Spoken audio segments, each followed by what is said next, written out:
Alright, hi everybody, it's me, Bonkai922.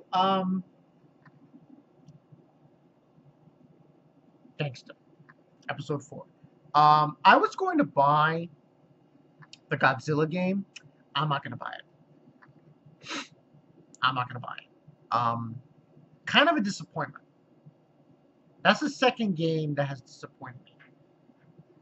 First it was J-Stars because people said the controllers were iffy and blah blah blah.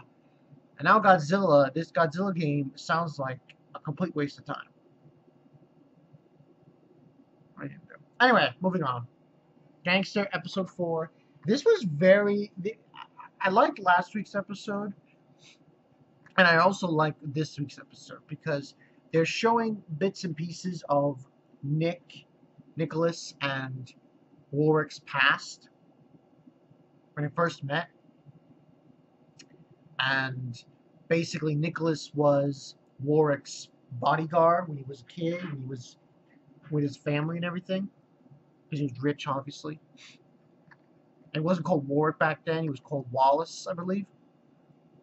It was interesting to see the dynamic of that, and to see, like, he finally finds out, like, at the beginning that Nicholas is deaf and stuff. And it was kind of a weird, interesting relationship, to say the least.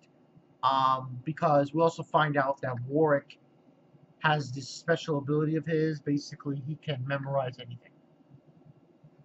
Literally anything. He's very good with memorizing things. And logistically what happens is they get taken in by Chad to the police station. And they need them to identify the victims of this dismembering of bodies at District 6. And basically, Worick ends up looking at their files about the case, and he just identifies every single one that was victim and so on and so forth. And this leads into them now going to go after them. But before they do that, the guy who we saw a couple episodes back, which was this guy, head of a family, who wanted Nicholas to come in as a bodyguard, he needs them again because he's in this firefight with this other family, and they encounter another Twilight in this episode, the dog tag, and this time it's like a little kid wielding these hatchets, and what ends on happening is they deal with it, deal with the kid. Well, not really. Nicholas ends up running to where the kid is, and they end the episode there when they're about to face off and they're about to fight. And surprisingly, kid is the same rank as Nicholas. So this is kind of, like his equal, if you will. Also in this episode, we found out Alex, he's having visions about Barry, the guy she was with before. So obviously, her situation is that she feel that old lady is telling her, and I think also Worick said the same thing, for her to leave. At some point, she has to consider leaving, because if she stays, she'll end up like the other girl that was there. I believe her name was Veronica, and that she's going to die. If she stays any longer with them, she's going to be in serious danger. She might lose her life, and so on and so forth. So, I thought this was an interesting episode,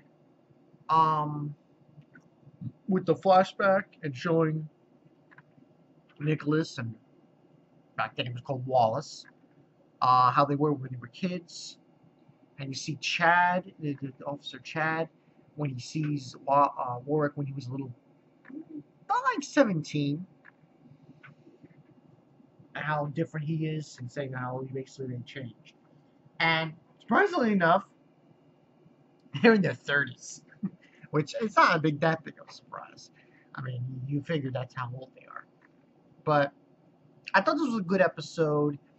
It really brings to light the kind of relationship that Nicholas and Worick share when it concerns with their past, and when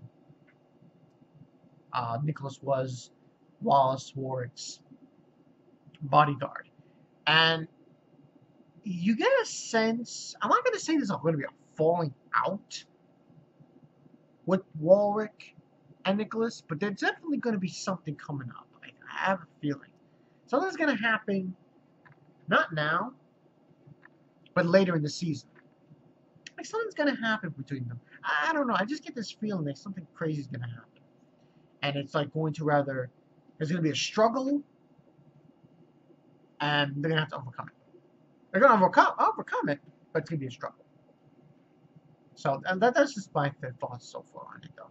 And also, like I said, with Alex, she obviously has a decision to make about leaving, because like she says, once she gives this handkerchief back, she's going to have to leave.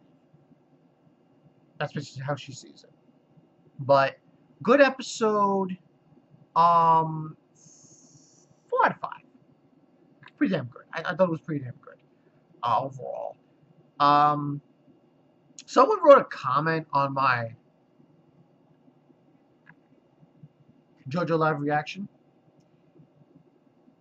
about my rating of manga chapters. And here's the thing. The concept of it is saying that I don't get anything lower than a 3.5. Well, actually, that's wrong. I do. But it's rare. The only time I will go like low with the 1 is if literally it is complete shit chapter. Like fairy tale chapters back in the day when you were really bad. And like Bleach on occasion. And speaking of Bleach, I probably will, like, on Friday night, hopefully, do a review on the Bleach chapter. And it's been crazy ass job. But anyway, good episode of Gangsta. Can't wait to see next week's. Should be interesting with this fight with this kid who's the same rank as Nicholas. Should be a very interesting fight. So, gotta wait and see for that. I'm Bonkai922. I'll see you guys later. Oh yeah, I'm gonna watch Ant-Man. I'm gonna go see Ant-Man. You can expect to see a review of it. I'll see you guys later.